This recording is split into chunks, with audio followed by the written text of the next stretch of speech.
See it in the eyes that look right into your soul. Love has many faces, proud and humble, beautiful and plain, and young and old. Hello and welcome to Love Has Many Faces. I'm your host, Marilyn Milano. And we have a guest who is returning. We had her on a while back. The information she shares is so compelling and important. And we've actually replayed that conversation, but it's time for an update. The information is still valid, important, and there are probably some new developments. So we are going to be talking in just a moment with Bonnie Harlan, the founder of PreventPetSuffocation.com. And this is an important topic. It means a lot to me. I'll talk more about that later. I have not lost a pet to suffocation, but I've seen stories. And the thing is, people just don't know how this happens in a chip bag, in a cereal box, in a plastic bag that had food in it. And what we want to do, you know, from what I've said before in the past, the vision for this show is that we want to raise awareness, touch hearts, and save lives. So today we're going to raise awareness for pet suffocation, and we're going to touch hearts, and we're going to hopefully save lives by helping people prevent this. There are so many things we cannot prevent with our animals. This is something we can prevent. So that's why I feel so strongly about it. Just another quick reminder, we are now podcasting. So if you look where you find your usual podcasts, or even just type it in the search bar, you can look for Love Has Many Faces podcast. And there are a number of these that you can share. And if you are moved by any of our conversations, please share them, because we're here to spread the word, to share information, and to try to accomplish that goal of touching hearts and raising awareness and saving lives. So we'll take a very short pause and come right back with our special guest, Bonnie Harlan, in just a moment. I'm Marilyn Milano. This is Love Has Many Faces, and you're listening to Alternative Talk 1150.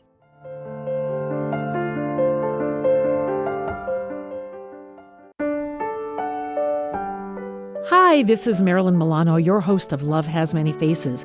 The music that you're hearing during this show every week is exclusively original music from my own CDs. If you're enjoying it and would like to order a copy of one of my 2 CDs for yourself or as a gift, just go to marilynmilano.net and you can order directly from the website. I give a portion of every sale back to animal rescue because that's part of the whole cause. Thank you for listening, and thanks for your support.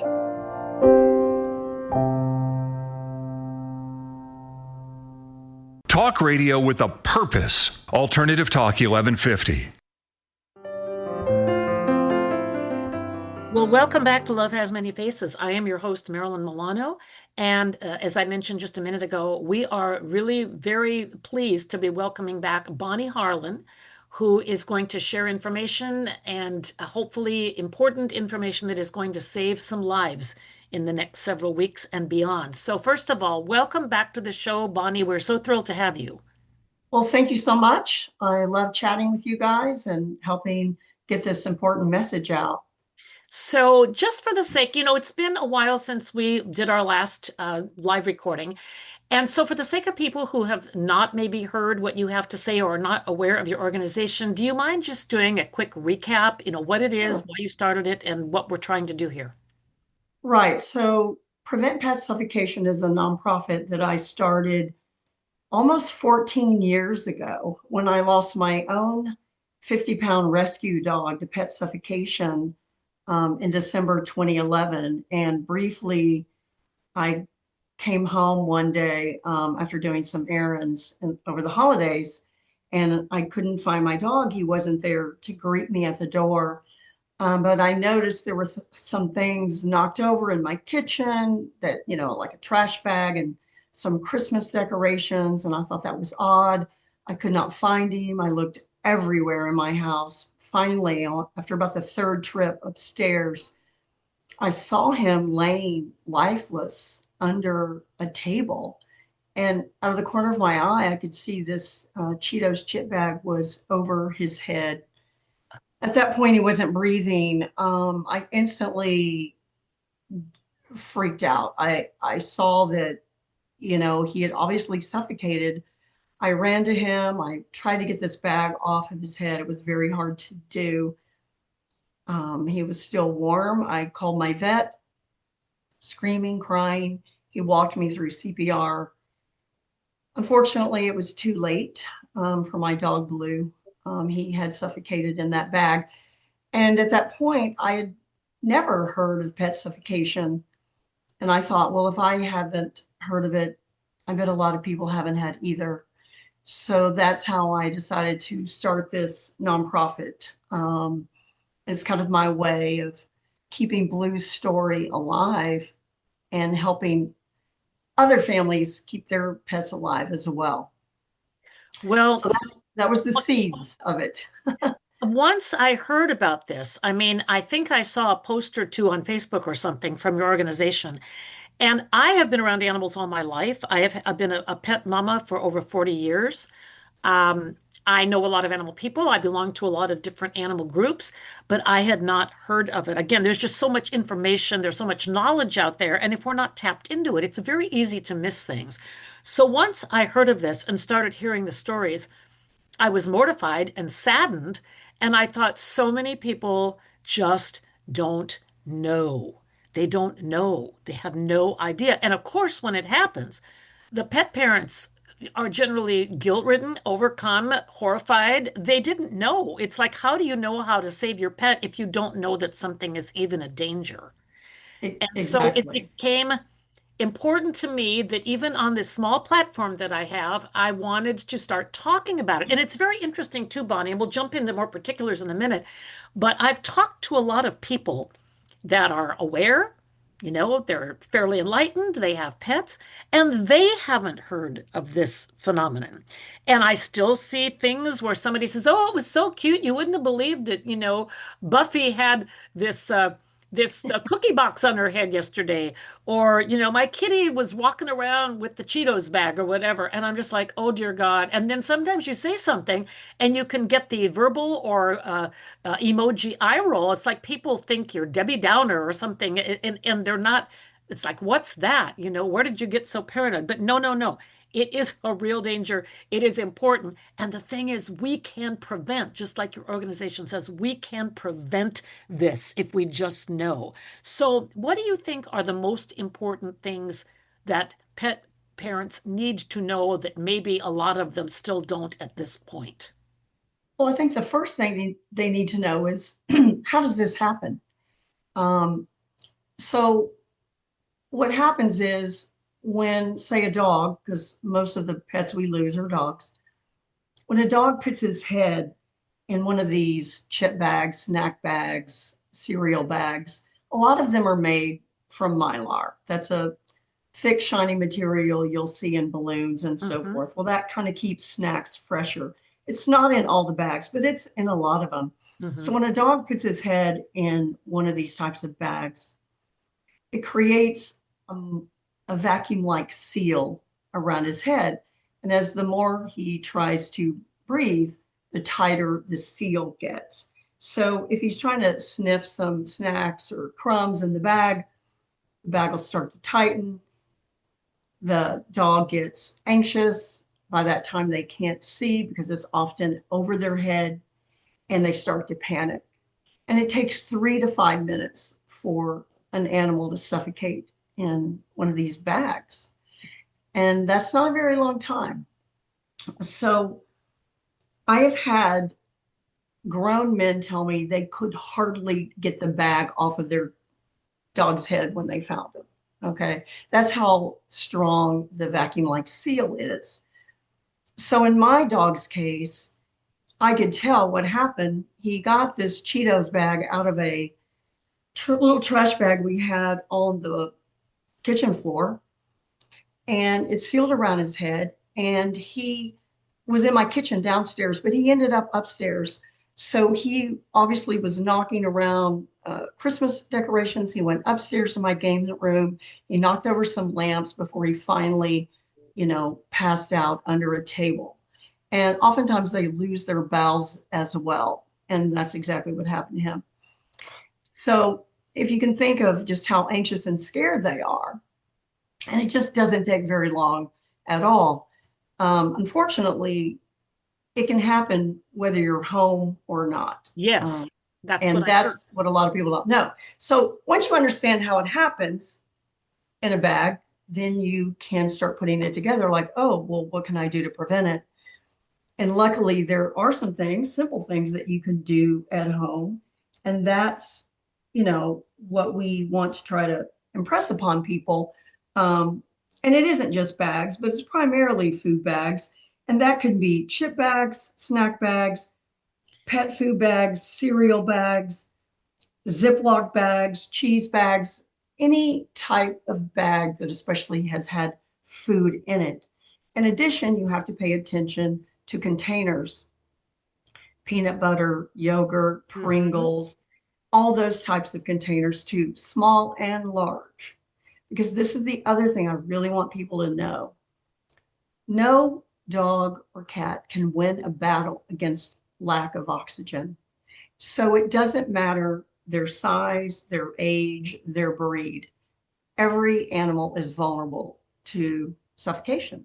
Hmm. And a lot of people think, oh, well, my dog's head's too big. He can never get into a bag. Yes, he can. Or my dog's too little, or my dog isn't a food motivated. All kinds of, reasons why it can happen, but I know way too many reasons why it does happen. So we really want to take some measures at home to make sure that your home is really pet safe from suffocation risk. Hmm. And one of the most important things I tell people you can have in your kitchen is a pair of scissors because you want to cut up all of these bags, especially before you dispose of them. Cut them up, throw them away so wildlife can't get them or stray dogs and, feral cats, that type of thing.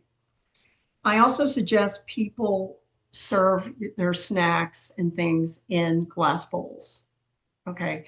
So when you come home, you can transfer them into plastic containers and then cut those bags up.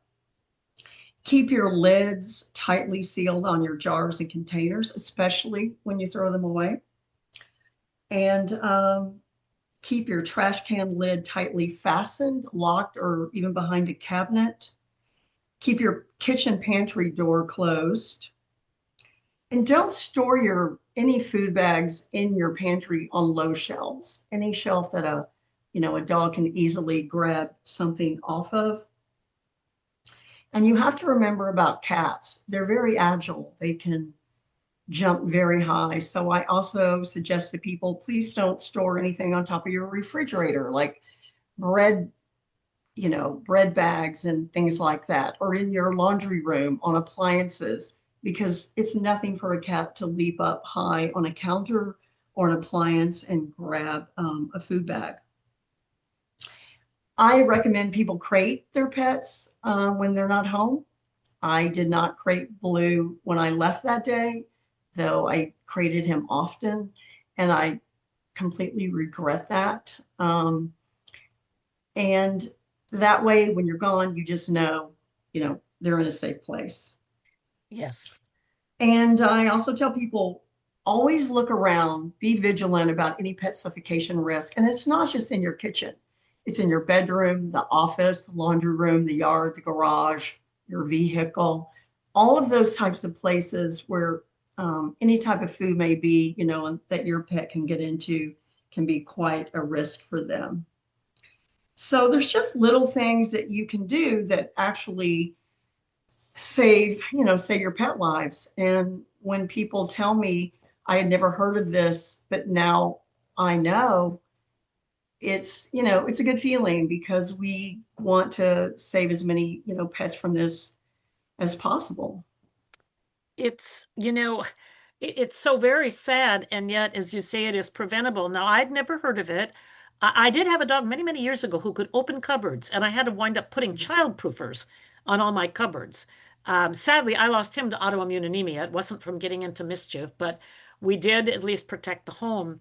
And the other thing I want to add quickly before I make a couple of other comments is that many times people really do try to look out for every hazard, and sometimes stuff still happens. So um, it's like if you're doing Absolutely. everything you can, you're doing everything you can. And there may be something you didn't know about. But again, things like cutting up the bags, not putting the Super Bowl snacks out, in bags, but putting them in bowls. I am a helicopter parent with my animals. I don't let them eat anything unless it's on their diet.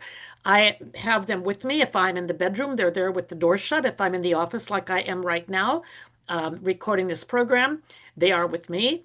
And so but it's just that if you know it, you can do it. You can cut the ends off. And again, to your point, even if you're throwing them out, if the trash can is outside, or even when you haul it down to the curb for garbage day, you don't want other animals or wildlife to get in there and suffer that fate. So it doesn't take much to cut the ends off bags or to just cut them up, and to be wary of these containers because, again, there are so many things that our animals can fall prey to, whether you live where there are coyotes, whether it's an illness, but this is something we can prevent. We can actually start saving more lives right now by doing this. Now, how do you respond? What do you do if somebody does give you the eye roll, or you can just see it, even if you're talking with them, on the phone or whatever, and they just think that you're being silly? Um, I mean, I don't know if we have to show them stories, but what do you do to help cement this with people so that they really do take it seriously? Well, there are always naysayers, right? And people will make some comments like, oh, this is a new thing. This is a joke, or oh, come on, lady. I hear all kinds of those things. But I say, well, that's just because it's never happened to your pet. But that doesn't mean that it won't. And so I invite people, go to our website.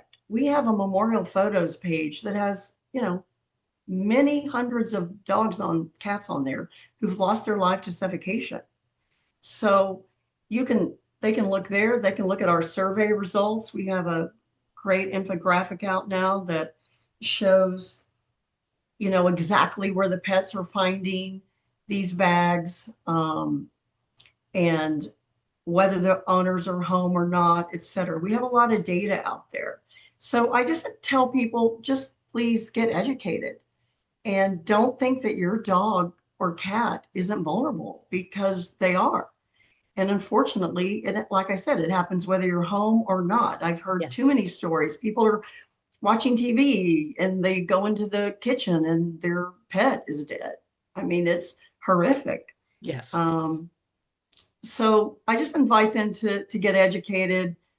I don't like to argue with them. I just try to show them where the data is Right. and let them decide. But as you know, there are plenty of things that go against that on social media when everyone thinks it's very cute when their pet has a bag stuck on the head, or they're stuck in the corner with, a box on their head, or things like that. And there's a lot of filming and laughing going on. Oh, it's terrible. I just want to scream. Like it when you're watching the old horror movies and you want to yell, "Don't go in the house." And and yes, it is upsetting. But now there have been some new things. I saw that there was a petition out, I believe, is it to Frito-Lay?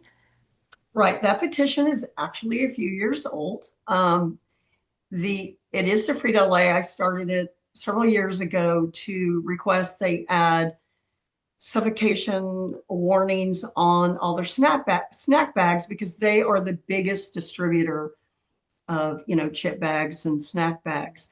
Now, I've kept the petition running on purpose because I had a goal, and my goal was to get 50,000 signatures. Took a while, but we finally reached that goal this year. And I'm actually going to be working with a PR marketing person to help figure out the best way to deliver that petition to Frito-Lay, though I'm sure they're aware of it by now. So yes, that's that's been in the making, and I was very excited to finally cross that threshold of 50,000 signatures on it. And if they can do it, they've pushed back on us a little bit, like, well, it's a packaging design, things like that. And I have people say to me, well, dogs can't read, so why do you need that warning label? And I'm like, right, but their owners can read. Yeah. And it's not, a cure-all, but it's one more piece of the puzzle to try to, put this all together. and get that message out in more ways than one. Yes, that's exactly right. It's the people we're trying to reach. The poor animals, it's not their fault. They just smell food and they go for it. We, as their guardians, are responsible when they're in our homes for taking care of them and for doing what we can. Now, for people who are listening, and maybe this is the first they've heard of it, or maybe they're just being reminded of it, what are the best ways that they can help? I mean, obviously, you want to share the info, but what are some ways that people can help? They may be sitting here going, this is horrific. We don't want any more pets to die. What can we do? Well, one of the best things you can do is really follow us on all of our social media accounts and help share our posts and our infographics and our interviews and our podcasts and things like that. Because the more that gets out into the community, the more people know.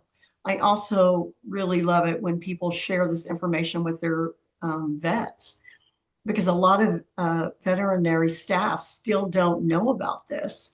And if everybody that has a pet usually has a vet. So if they can get our infographic over to them, share our website and things like that, that's just one more, health group that can help us get that word out. The other thing I suggest to people is to educate your family, your friends, your guests, your house guests, your anyone that works in your home, any pet sitters, anyone that comes into contact with your animals. Because unfortunately, we can know it all that we know. But if people around our pets don't know it, anything can happen. Yes. So you have small children in the house or teenagers, they can learn, you want to put the bags up. You want to check their backpacks. They didn't bring home, some chips home from school and left it in their backpack. Hmm. Or you have holiday guests here and they've got food in their luggage. Okay. Hmm. And no one thinks about asking that to your guest, well, do you have any food on you? But you have to, because you get distracted and your pet can grab that. And, Yes. you know, it can be dangerous in about a minute.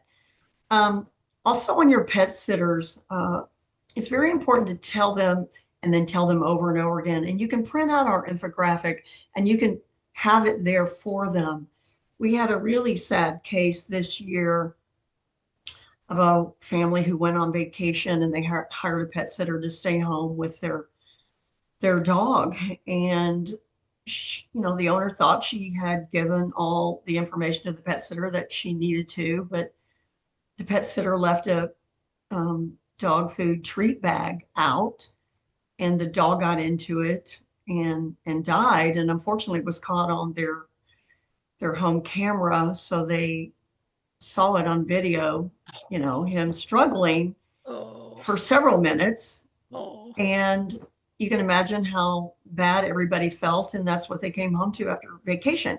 oh, So taking that extra time to have a conversation, even if you think they know, I don't care how many times I tell my people, my right. sitters, my dog walkers, I tell them over and over again, Yeah, because I don't want to ever experience this again. And I tell them, don't bring anything into the house. If you're bringing a lunch, have it in a glass container. Don't bring it in a bag, please. That kind of thing. Um, right. and also with the holidays coming up, this is a very crucial time. We have a lot more pet deaths during the holidays. And it's not just Christmas. There's the Super Bowl, there's Memorial Day, Labor Day, Thanksgiving, Right. etc. And people have more friends over, more family. They're entertaining, they're distracted, they're cooking, they're having fun. And that's when dogs get really curious and cats and get very nosy. And before you know it, they're into something. I know. And I mean, we're almost out of time. And again, these conversations that are, I think, so important, I always feel like we're running out of time way too fast. But there is a saying that I liked. It came from one of the rescue groups. It was like, if you can't, it was, if you just transfer it to this, but it was like, if you can't adopt, foster, if you can't foster, volunteer. Well, if you can't donate, at least share the word. And sharing the information is so critical right now. And like you said, with the holidays, with the Super Bowl, it is so important. We love our animals. And I have been a facilitator, a volunteer on a grief group for over 16 years. And if any of the pet parents feel that it was anything that they did that created, the situation, they are so full of regret and guilt. We all feel terrible when our pets leave us, no matter how. But if there's that element, even though they tried, even though they loved them, even though they were so good, the guilt level is so horrific, and let's avoid that. Let's tell people, let's watch it, and be extra careful. And if people laugh at you, so what? If they roll their eyes, so what? I would rather have people roll their eyes and my pets to be alive. So anyway, again, the website where you'll find more information is preventpetsuffocation.com. And we've been talking with the founder, Bonnie Harlan. And so Bonnie, thank you so much for taking time to join us. And we will be sharing this, and hopefully, we're going to save some lives. That's awesome, Marilyn. Anytime. Thank you very much. Okay, Happy thank you. holidays. Thank you. Okay. Same to Take you. We're going to care. take a short pause and come right back with the show. I'm Marilyn Milano, your host of Love Has Many Faces here on Alternative Talk 1150.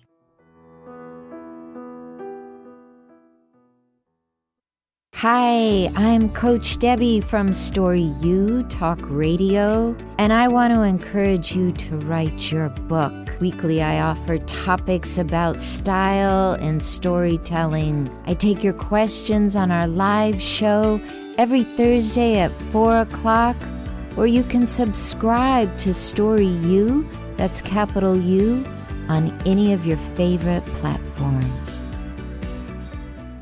Find out the latest about your favorite shows on Alternative Talk 1150. Check out 1150kknw.com. Welcome back to Love Has Many Faces. I'm your host, Marilyn Milano. We just had a very important conversation with Bonnie Harlan, the founder of Prevent Pet Suffocation. And again, that website, preventpetsuffocation.com.